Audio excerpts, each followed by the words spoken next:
আজকে আমি তোমাদের সাথে শেয়ার করব ইউনিক একটি মাছের রেসিপি। বন্ধুরা, তোমরা শেষ পর্যন্ত ভিডিওটি দেখতে থাকো।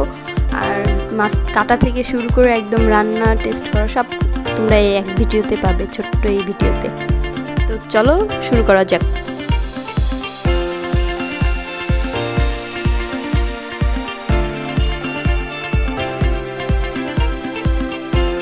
বন্ধুরা, ছাই ছাড়া এই মাছটি খুব সহজেই তোমরা কেটে নিতে পারবে।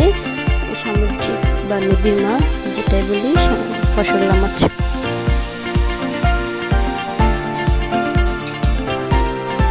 লবণ দিয়ে মাছটাকে এভাবে কচলে ধুলে মাছের গন্ধটা সেভাবে নাকে আসে না।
বন্ধুরা, বাটিতে করে ভাত দিলে ভাতটা অনেক সুন্দর হয়, কিন্তু ভাতটা দেখছো ভালো করে জেতে না